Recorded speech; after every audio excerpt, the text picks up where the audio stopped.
the building of the Kaaba. The story is well known to you, and it was that the Prophet ﷺ was around 35 years old. Ibn Ishaq says he was 35 years old. The Kaaba was damaged by two things in the year before it was rebuilt. The first, a fire; the second, a flood, subhanAllah. And so they decided that they need to rebuild the entire Kaaba. Both damages had done. The fire weakened it, and then the flood pretty much destroyed the structure, even leaving some remnants here and there. It so happened that when the Kaaba was destroyed, there was a news of a sale going on in the city of Jeddah. At the time they called it Judah. And what had happened was that the Caesar of Rome had sent supplies to one of the cities of Yemen to build a massive church over there. So he got the best wood and the best marble and the best craftsmen to go and build that church in Yemen. But Allah had another plan.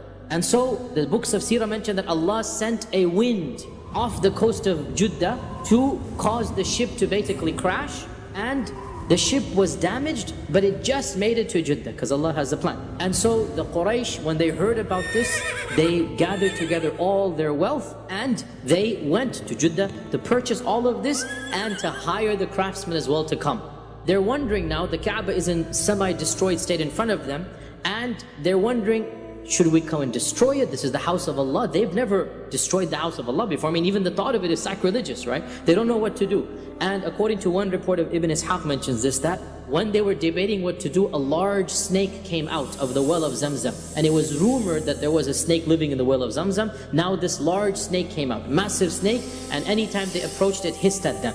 And so they wondered, what are they supposed to do? And Allah sent a big bird to pick up the snake and to get rid of it, to throw it behind one of the mountains of Mecca. So they took this as a sign that they should approach the Kaaba. And so each one is nudging the other for, why don't you go first? Why don't you go first? Because they're worried what's going to happen.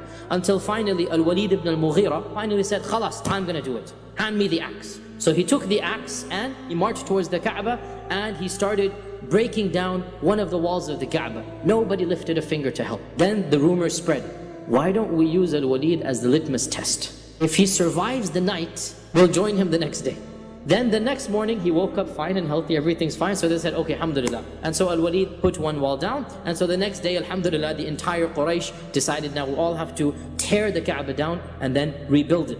And what they did was, they divided all of the tribes into 4 groups based on their lineage. The closest tribes together, you get this wall. Another close group, you get this wall. So the Banu Abd Manaf is given the most prestigious, and that's the side of the wall. Why? Because they are the most prestigious. They knew it. Abdul Muttalib was from them, and Abdul Muttalib was who he was. So they get the most prestigious. The second most prestigious, the Banu Makhzum. Abu Jahl is from this tribe, right? The Banu Makhzum, they get the wall that is the Rukn Yamani to the black stone, the last fourth of the Kaaba. So they get the second most prestigious wall. And then there are other tribes, we don't have to mention their names, they get the other 2 walls.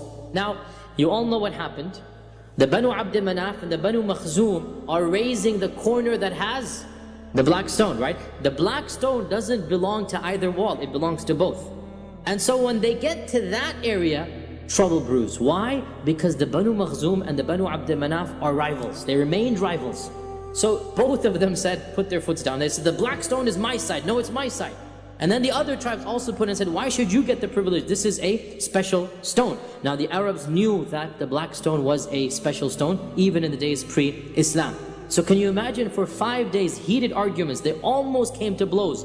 The Banu Makhzum secretly put together an agreement with some other sub-tribes that they would fight to death to put the black stone in. They were almost about to reach to blows. On the 5th day, they all came together, and Abu Umayyah ibn al-Mughira, he said, there will be no bloodshed.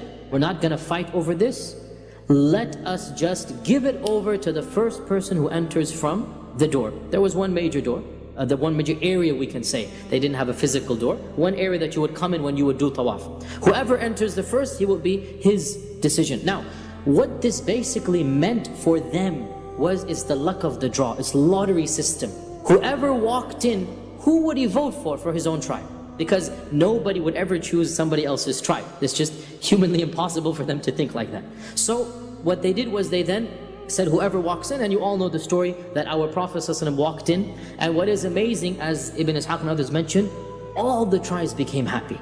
Because otherwise it would not have been possible for all the tribes to be happy. Only the tribe that that person belonged to would have been happy. But when they saw the Prophet ﷺ, they all became happy because every tribe thought, the Prophet ﷺ likes me so much, he's actually going to choose my tribe. And so, as you all know the story, the Prophet ﷺ instantaneously, he said, bring me a sheet, an izar, an upper garment. When it was brought, the Prophet ﷺ himself put it on the izar, put it on the garment, and he said, let every sub-tribe send its representative, send its chieftain, send your guy, and all of us will put it simultaneously. And so they all lifted it. So the Banu Makhzum, they fulfilled their promise because they were a part of those who lifted. So they didn't break their promise of fighting to the death, they fulfilled it. And all the tribes fulfilled it, and as you know, the Prophet ﷺ himself was the one who put it into that particular location.